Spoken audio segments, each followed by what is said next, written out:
오늘 주시는 하나님의 말씀은 히브리서 11장 1절에서 3절 말씀입니다. 같이 읽을까요? 시작.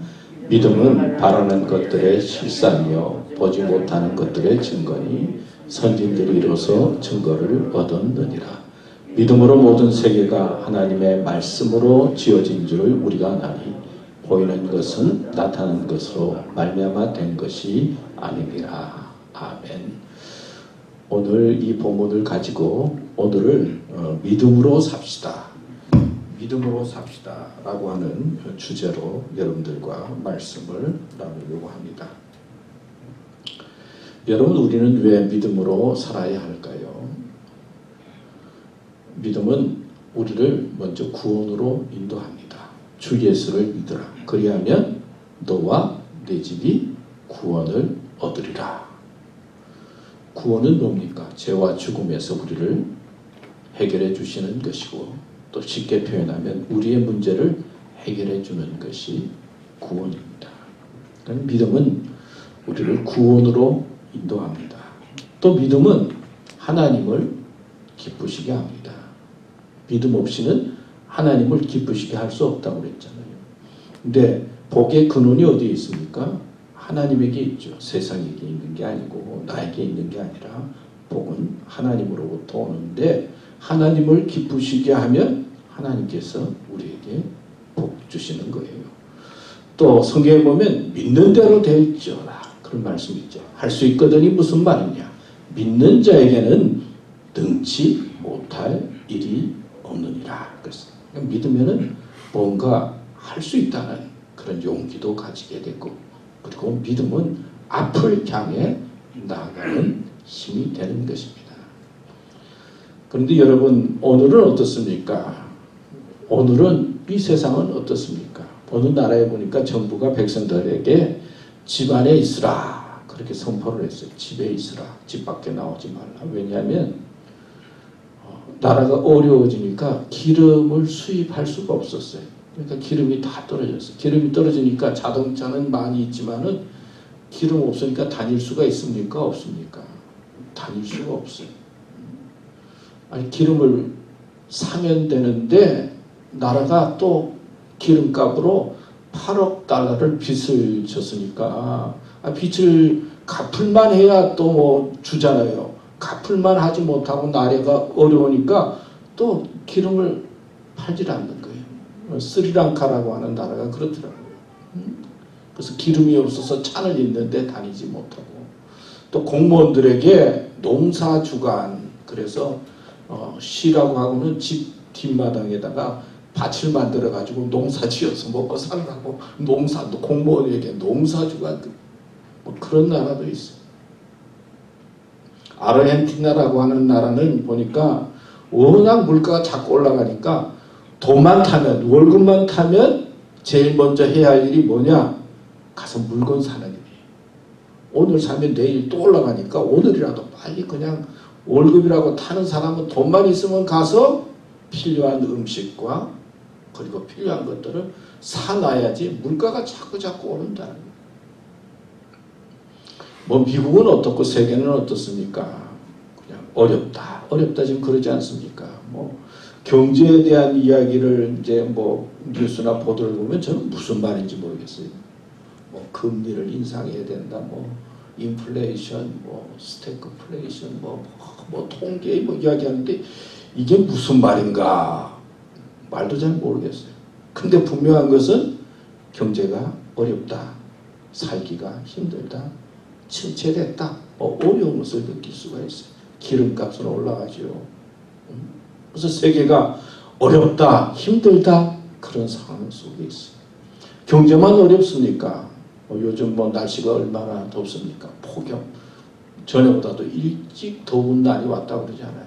그래서 벌써부터 유럽이나 세계에서 뭐 폭염으로, 무더위로 뭐 사람들이 덥다 그러고 있지 않습니까?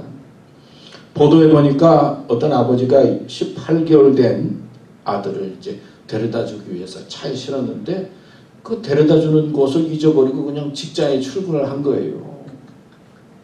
그리고 일하다가 한 서너 시간 지난 다음에 보니까 아니, 아들을 차 안에 두고 왔거든. 18개월이면 얼마나 이쁠 때입니까? 얼마나 키워. 가서 보니까 더위에 폭염에 아들이 죽었죠.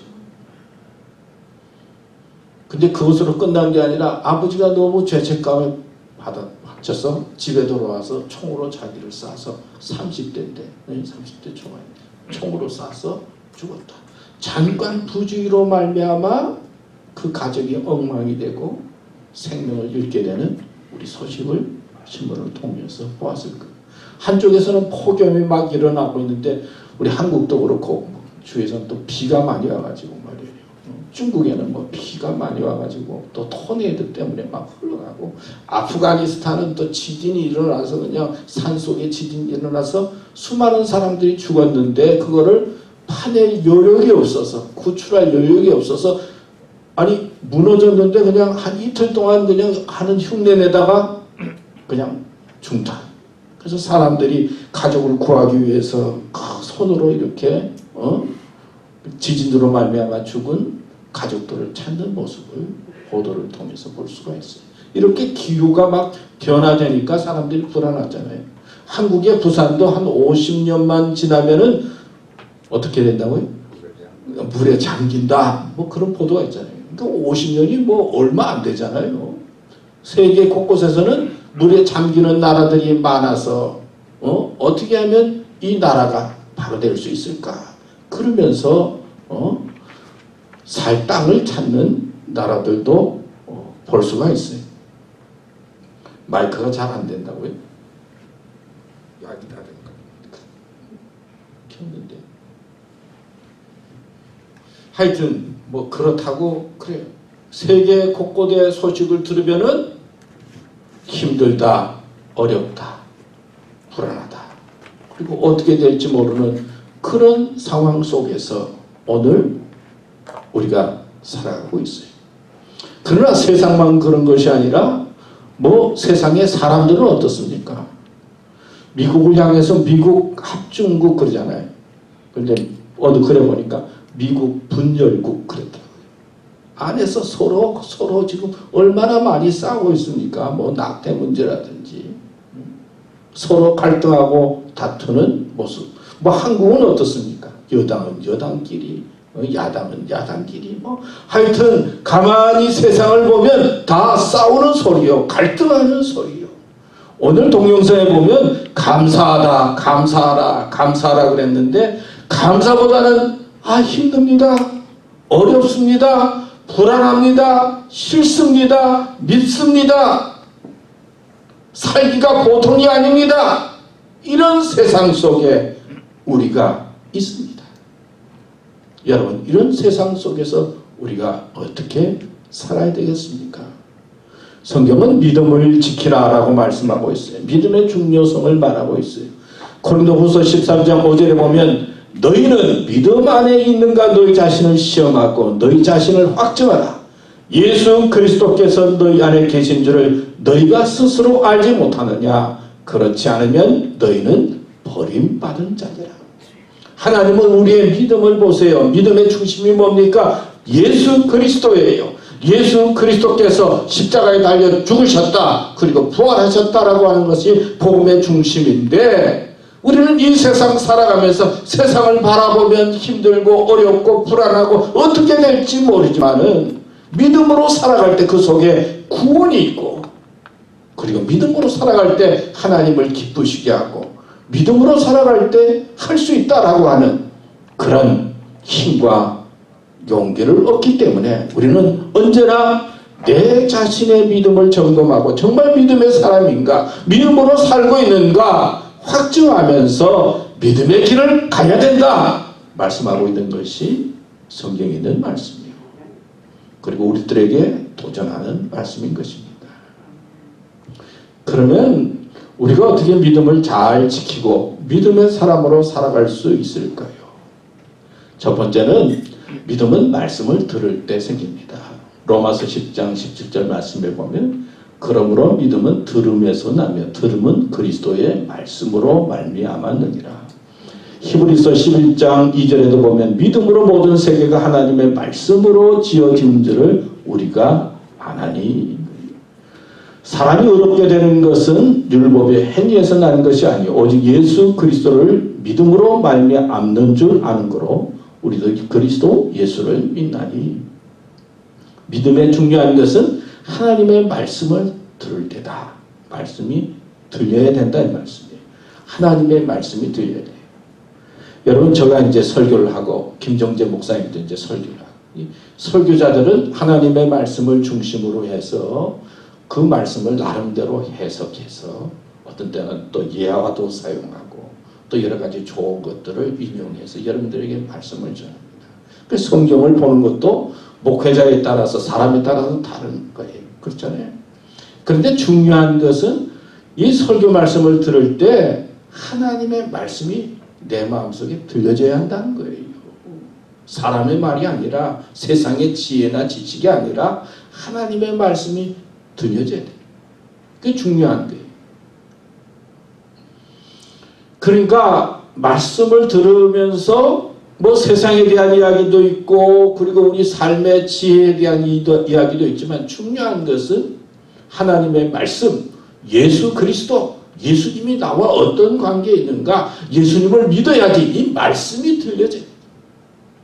말씀대로 될지어다 그랬잖아요.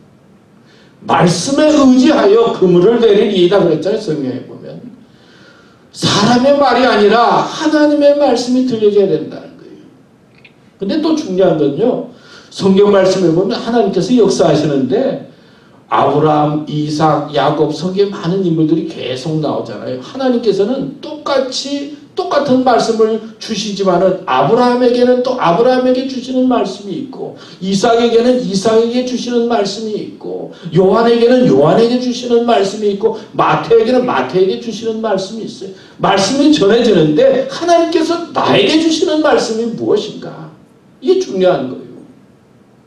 똑같이 말씀이 주어지지만 하나님께서 각 사람을 통해서 하나님의 역사를 하시거든요.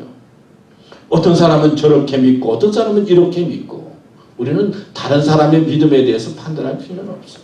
중요한 것은 하나님께서 나에게 말씀해 주시는데 그 말씀이 세상의 말이 아니라 하나님의 말씀으로 들려지고 그 말씀이 내 삶의 역사에서 말씀대로 살아가려고 하는 것, 이 주님의 말씀이 들려져야 된다는 거예요. 세상에는 얼마나 좋은 말도 많고 얼마나 많은 말들이 많습니까? 신문도 보고 우리 교회도 카카오톡 창에도 보면 우리 김정재 목사님도 아주 좋은 글 올려주셨는데 좋은 글, 김다진 집사님도 많이 올려주시고 또 정정신 권사님도 올려주시고 나름대로 좋은 이야기들이 얼마나 많이 있습니까? 좋은 이야기를 통해서 우리에게 웃음도 주기도 하고 지혜도 주기도 하고 깨달음도 주지만은 그것도 중요하지만은 그것보다도 우리를 구원으로 이끌고 믿음의 삶으로 살게 하는 것은 하나님의 말씀이 들려져야 된다는 거예요. 하나님의 말씀이 우리를 믿음으로 인도하고 구원으로 인도한다. 이 말씀. 그 하나님의 말씀이 들려지는 그런 신앙생활을 해야 된다는 것이죠. 누가 설교를 하고 어떤 사람이 설교를 하고 잘하든 못하든 그게 문제가 아니라 그분을 통해서 하나님께서 나에게 주시는 말씀이 무엇인가, 그 말씀이 내 마음속에 받아질 때 믿음의 길을 갈 수 있다는 거예요. 하나님의 말씀을 잘 듣고 들려지는 신앙생활을 해야 돼요. 이상하게 교회에 나와서 시험 드는 사람은요, 하나님의 말은 잘 안 들려요. 인간의 말은 잘 들리는데 감정의 말은 잘 들리고 그리고 보이지는 말들은 막 들리는데 하나님의 말씀은 잘 안 들려요. 그래서 시험에 들고 방황하게 되고 어렵게 되고 고민하게 되는 것을 볼 수가 있어요. 중요한 것은 교회 나와서 그리고 어디에 있든지 말씀을 들을 때 그 말씀 속에서 하나님의 말씀을 알게 되고 내가 받아들이게 되고 그 말씀대로 살려고 결단하는 가운데 우리의 믿음이 지켜지고 믿음이 자라게 된다는 거예요.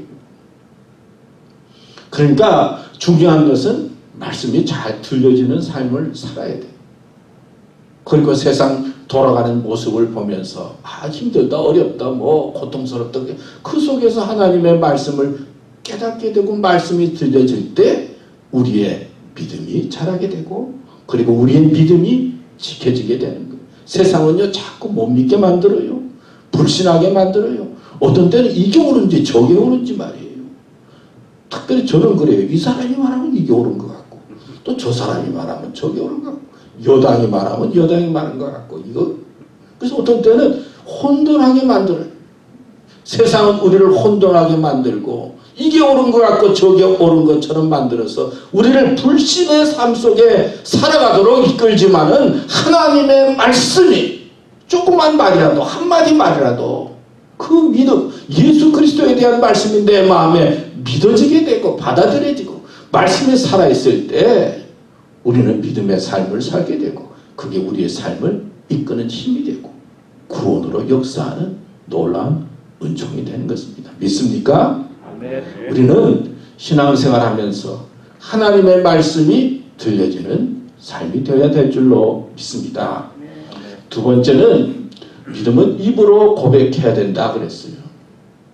우리가 잘 아는 로마서 10장 8절에서 10절 말씀을 보면 그러면 무엇을 말하느냐 말씀이 내게 가까워 내 입에 있으며 내 마음에 있다 하였으니 곧 우리가 전파하는 믿음의 말씀이라. 내가 만일 내 입으로 예수를 주로 시인하며 또 하나님께서 그를 죽은 자 가운데서 살리신 것을 내 마음에 믿으면 구원을 얻으리니 사람이 마음으로 믿어 의에 이르고 입으로 시인하여 구원에 이르느니라. 또 신명기 30장 말씀에도 보면 오직 그 말씀이 내게 심히 가까워서 내 입에 있으며 내 마음에 있은즉 내가 이를 행할 수 있느니라. 보라 내가 오늘날 생명과 복과 사망과 화를 내 앞에 두었나니. 그러니까 이 믿음은 우리의 이 말과 아주 밀접한 관계가 있다는 거예요. 그러니까 말을 통해서 우리의 믿음이 참 나타내기도 하고 이 말이 우리 삶에 그 믿음에 큰 영향을 미친다는 거예요. 그러니까 예수님을 마음속에 믿지만은 입으로도 시인하라. 그래서 복음을 전파하라고 했잖아요. 복음을 전파하라. 복음을 전파하는 건 입을 통해서 다른 사람에게 증거하는 거잖아요. 그래서 입을 통해서 하나님의 말씀이 증거되고 하나님의 말씀을 전하는 가운데 우리의 믿음이 지켜지고 그리고 믿음이 힘이 있게 되는 거예요. 말은 생명력이 있잖아요. 말은 생명력이 있거든요. 뭐 쉽게 말하면은 내가 부부나 우리 자녀들에게 참 더 사랑해. 그러면 얼마나 듣기 좋습니까? 더 참 좋아해. 그럼 참 좋잖아요. 근데 그것도 잘 못하게 되는데 하여튼 사랑한다 그러면 얼마나 좋습니까? 그런데 엉뚱한 여자한테 가서 내가 사랑해. 유부남이나 유부녀한테 가서 내가 너 사랑해. 사랑한다 그러면 어떻습니까? 그거는 얼마나 큰 나쁜 파괴력을 가지고 있어요. 똑같은 말이지만은 믿음의 대상이 올바를 때 내가 사랑합니다 라고 고백하면 긍정적이고 희망이 넘치는 그런 역사가 일어나지만은 믿음의 대상이 잘못됐어요. 믿음의 대상이 올바르지 않아요. 믿음의 대상은 우리가 하나님을 향해서 사랑합니다 사랑합니다 그러면은 얼마나 우리가 은혜스럽고 그리고 우리의 마음에 평강이 생기지만은 세상이나 엉뚱한 사람을 향해서 내가 사랑합니다 사랑합니다 그러면은 죄의 길로 가는 거예요. 잘못된 길로 가는 거예요. 똑같은 말이지만은 믿음의 대상이 누구냐에 따라서 그렇게 다른 거예요.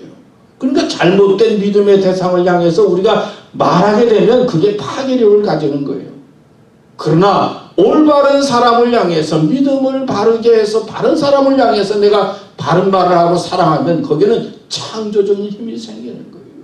놀라운 능력이 생기고 그리고 나도 그렇고 다른 사람에게 기쁨을 주는 거예요. 우리가 하나님을 사랑합니다. 그리고 예수 그리스도 안에서 내가 구원 얻을 줄 믿습니다. 아멘 할렐루야 감사합니다. 하나님의 말씀대로 내가 살기 원합니다. 주님 죄인입니다. 용서해 주세요. 하나님 앞에 믿음의 대상을 바로 해서 믿으면서 내가 하나님 앞에 입으로 고백하고 신앙으로 말할 때 거기는 창조적인 힘이 있다는 거예요. 하나님의 역사가 있다는 거예요. 하나님의 능력이 있다는 거예요. 그런데 여러분 잘못된 곳에 가서 잘못된 사람을 향해서 그런 이야기하면 어떻게 됩니까? 인생 망치는 거예요. 그래서 믿음의 대상이 중요하고 믿음의 대상을 향해서 바르게 말을 하고 증거하는 것이 중요하다는 거예요. 여러분들은 믿음의 대상이 누굽니까? 어떻게 믿음으로 살기를 원하십니까? 성경에 보면 주여 나를 구원하소서, 주님을 향해서 구원해달라고 그럽니다. 예수님께서는 그 소리를 들을 때 외면하지 않으셨어요. 가서 안수해 주시고 구원해 주셨어요. 그래서 기도가 중요해요. 주님, 제가 이렇습니다. 회개합니다. 도와주세요. 그러면 주님께서 용서해 주시는 거예요. 주님, 내가 이런 어려운 가운데 있습니다. 그렇지만은 하나님께서 함께 해주실 줄 믿습니다. 기도하고 입으로 외치면 거기에는 파워가 있고 힘이 있고 하나님의 역사가 있다는 거예요.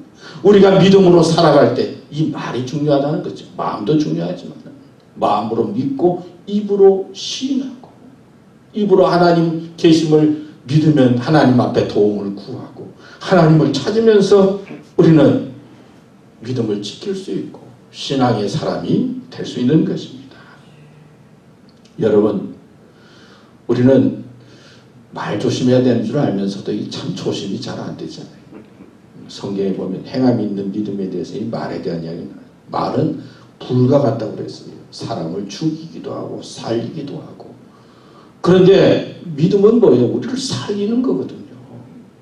그러니까 우리가 믿음의 말을 하고 하나님을 찾을 때 우리의 영혼이 살게 되고 주위 사람을 살리게 되는 거예요. 우리 교우들은 말 조심하고 그리고 입으로 말로 하나님을 찾고 기도하고 그리고 하나님을 외침으로 말미암아 믿음의 길을 잘 달려가는 교우들이 되시기를 축원합니다. 그 다음에 세 번째는 믿음은 미래를 바라보는 소망의 삶입니다. 오늘 말씀에도 보면 믿음은 바라는 것들의 실상이요 보지 못하는 것들의 증거니 선진들이 이로써 증거를 얻었느니라. 믿음으로 모든 세계가 하나님의 말씀으로 지어진 줄을 우리가 아나니. 베드로전서 1장 21절에 보면 너희는 저를 죽은 자 가운데서 살리시고 영광을 주신 하나님을 그리스도로 말미암아 믿는 자니 너희 믿음과 소망이 하나님께 있게 하셨느니라. 히브리서 10장 39절에도 보면 우리는 기로운 물로가 침륜에 빠질 자가 아니요 오직 영혼을 구원함에 이르는 믿음을 가진 자니라. 이 믿음이라고 하는 것은요 과거가 아니에요. 그리고 또 현재다. 믿음은 미래를 바라보는 거예요. 하나님께서 허락해 주실 축복과 은혜를 바라보면서 나아가는 삶. 그러니까 믿음은 소망의 삶이에요. 믿음의 중심은 예수 그리스도예요. 한번 따라합시다. 오직 예수. 예, 믿음의 중심은 예수님이죠. 오직 예수님. 그리고 예수님의 십자가의 죽으심과 부활. 부활은 우리에게 소망을 나타내잖아요. 우리가 예수님을 믿으면은 성경대로 우리가 죄로 말미암아 죽지만은 예수님처럼 다시 산다는 거예요. 예수님이 우리 삶의 소망이요. 예수님이 우리가 어떻게 살아야 되는지 가르쳐 주신 표본이요. 사람이 아니요. 예수님이요. 세상은 얼마나 우리를 향해서 절망으로 다가옵니까? 제가 지난 주간에 이제 신문을 보면서 어떻게 되나 그러면서 안타까워하는 마음으로 한국의 신문을 본 게 있어요. 뭐 여러분들도 보셨을 텐데 광주에 있는 한 어린 소녀가 5학년짜리 소녀가 학교에 이제 제주도에 한 달 동안 학습 체험을 하러 갑니다. 뭐 그렇게 이제 학교에 내고는 부모하고 이제 그 한국에는 그런 모양이에요. 하여튼 여행 간다 그러면 학습 체험 그러면은 결석도 잘 처리 안 해주고 그렇게 봐주는 모양이죠. 그래서 초등학생 10살짜리가 이제 제주도에 한 달 동안 이제 살아보고 학습 체험을 하기 위해서 갑니다. 하고 이제 학교에다 이제 냈잖아요. 근데 한 달이 지났는데 이 학생이 돌아오지 않는 거예요. 전화해도 연락이 안 돼. 그래서 집에 찾아가 보니까 집에 문은 꽉 닫혀 있고 그리고 거기에 독촉하는 독촉장들이 꽉 꽂혀 있는 것을 보고는 이제 학교 선생님이 경찰에 신고를 한 거죠. 그러니까 이제 이 꼬마가 그 가족이 어디 갔는가 뭐 찾기 시작하잖아요. 보니까 한국은 뭐 나라가 좁으니까 곳곳에 뭐 CCTV가 다 있고 뭐 다 있잖아요. 찾아보니까 제주도 갔다고 그랬는데 어디로 갔지? 완도라고 하는 그쪽 섬으로 전라나. 그쪽에 CCTV가 나타나고 그리고 뭐 어디 펜션 같은 데서 이제 며칠 동안 지내고 났는데 그 다음에 차를 타고 나타났는데 어디로 갔는지 행방불명이요.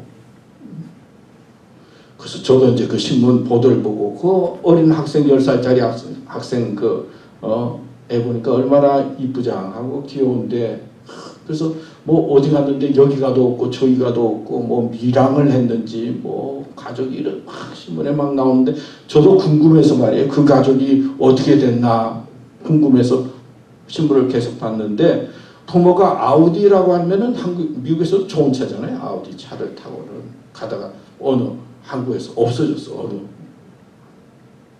뭐 나중에 이제 계속 찾았는데 물속에 차가 들어가 빠져 있고 그 안에 아버지, 어머니, 그 딸까지 그 안에 다 죽은 채로 발견이 됐어요.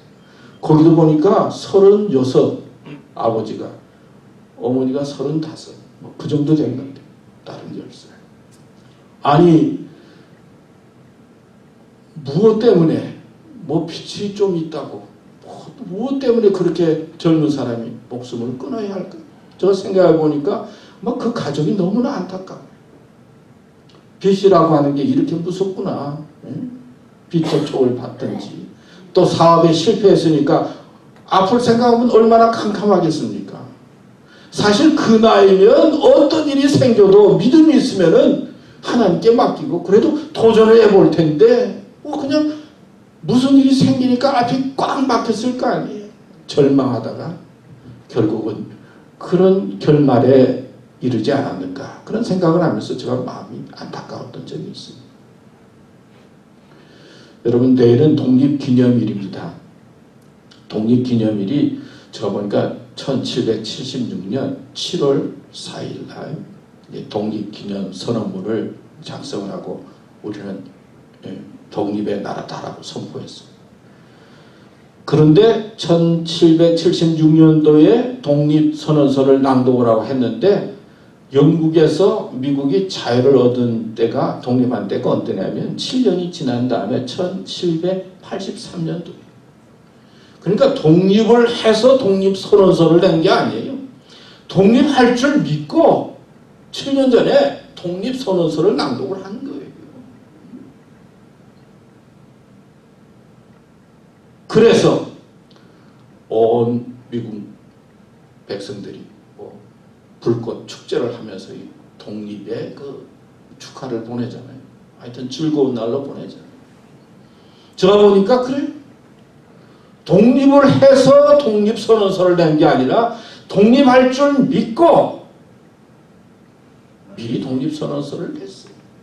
그런 믿음이 있는 거예요. 믿음은 미래를 바라보는 거예요. 소망 중에 살아가는 거예요. 오늘 내가 이렇다 하더라도 그리고 오늘의 내 삶이 연약하더라도 하나님께서 나에게 예비해 주신 하나님의 나라가 있고 축복이 있고 그리고 지금 힘들다 하더라도 믿음으로 살아가면 이것을 하나님께서 최선의 것으로 바꿔주신다는 그런 확신을 가지고 살아가는 것이 믿음의 삶이에요. 얼마나 감사합니까? 믿음으로 산다는 것이 얼마나 소중합니까? 여러분 우크라이나가 힘이 없으니까 러시아가 침략했죠. 믿음이 없으면요 악한 마귀가 자꾸 우리를 침략하는 거예요. 믿음이 연약해지면요 더 시험이 많아요. 믿음이 없으면은 세상의 일들이 다 크게 보이는 거예요. 그래서 걱정하게 되고 염려하게 되고 불안하게 되고 앞이 캄캄해 보이게 돼요. 그러나 힘이 있고 믿음의 힘이 크고 그리고 자기 나름대로 독립적으로 나는 믿음의 사람은 이렇게 살아야 된다라고 하는 자기 신앙을 갖게 되면 확신 있는 믿음을 갖게 되면 어떻습니까? 언제나 미래와 소망이요. 우리의 삶이 하나님께서 함께해 주시는 능력으로 감당하게 되는 것입니다. 여러분 세상에 보면 큰 교회도 많고 작은 교회도 있어요. 그리고 뭐 성공한 것처럼 보이는 인기 있는 사람도 있고 잘 사는 사람도 있고 못 사는 사람들이 있어요. 여러분 그게 무엇 문제입니까? 하나님께서 나에게 보여주신 믿음의 길이 있잖아요. 하나님께서 나에게 이때까지 지내오면서 각자에게 주신 하나님의 뜻이 있는 거예요. 세상을 바라보지 말고 하나님을 바라보면서 하나님께서 나에게 주신 믿음의 길을 독립적으로 자기 신앙을 가지고 살아갈 때 우리에게 주어진 삶이 어렵고 힘들다 하더라도 그러나 감사하게 되고 소망을 갖게 되고 오늘을 이기게 되는 것입니다. 믿습니까? 네. 이런 믿음으로 앞을 향해 나아가고 우리 교회가 든든히 서고 그리고 감사하며 섬기면서 살아가는 삶이 되어야 될 줄로 믿습니다. 하나님 아버지 감사합니다. 오늘도 또 저희들에게 믿음에 대한 말씀을 주셨습니다. 사실 저희들을 돌아보며 또 돌이켜보면 참 믿음으로 제대로 살지 못하는 것 발견하게 됩니다. 죄 많은 세상, 어려운 세상 속에서 방황할 때도 많습니다. 그러나 하나님 저희들을 이때까지 어떤 상황 속에서도 믿음으로 살도록 이끌어 주셨습니다. 끝까지 믿음의 길을 가게 해주시고 소망 중에 살게 해주시옵시고 그리고 말로서 입으로 하나님의 영광을 외치며 감사하며 살게 해주시옵시고 하나님의 말씀이 들려지는 삶이 되도록 역사해 주시옵소서. 감사합니다. 예수님의 이름으로 기도드렸습니다. 아멘.